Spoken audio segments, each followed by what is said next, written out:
એક પ્રોફેસર બહુ જીવનની વાતો મર્મમાં સમજાવી જાણનારો, પણ એને ઘેર 2-5 વિદ્યાર્થીઓ એમણે કંઈક પ્રસંગે કામ હશે એટલે બોલાવ્યા હશે કે આવજો, બેસ છું થોડી વાર.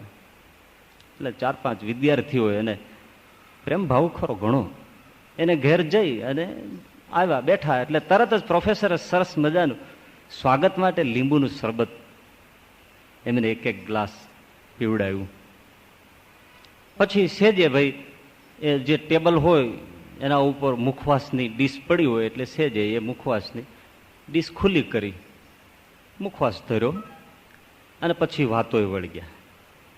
એટલે મુખવાસ તો બધા લેવા માંડ્યા, પણ વિદ્યાર્થીઓને મુખવાસ દાઢે વળી ગયો એટલે એ તો વાતોય કરતા જાય ને પાછા બુકડાય ભરતા જાય. શાના? મુખવાસના. પેલો પ્રોફેસર જોવે આ તો અવિવેક છે, મુખવાસ કઈ આ રીતે ખાવાનો છે? પણ પેલા એ ચાલુ જ રાખ્યું, એને જાણ્યું કે 1 મહિનાનું આ 1 દિવસમાં પૂરું થવાનું છે. એટલે એમણે તરત જ પ્રોફેસરે કીધું કે ભાઈ તમે જાળવો, હમણાં હું નાસ્તો લઈને આવું છું, બેસો બેસો. પેલા કે કેમ? તો કે આ કઈ નાસ્તો છે? આ તમે બુકડાવા માંડ્યા છો, તમને ખરેખર જો નાસ્તો જ કરવો હોય તો હું ચવાણું લેતો આવું બાપા.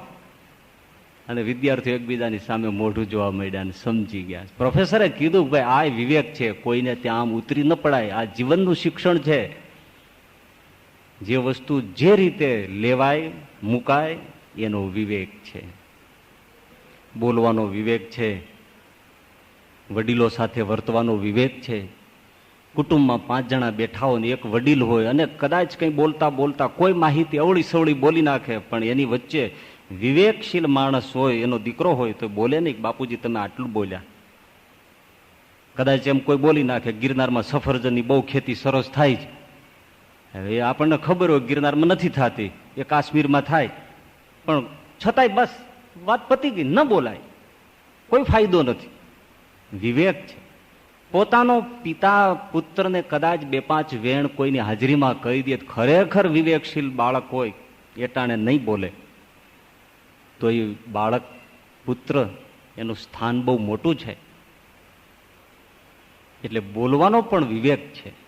જ્ઞાન હોય આપણી પાસે પણ કઈ વખતે રજૂ કરવું એનો પણ વિવેક છે. ભલે ને આપણી પાસે દુનિયાની માહિતી હોય,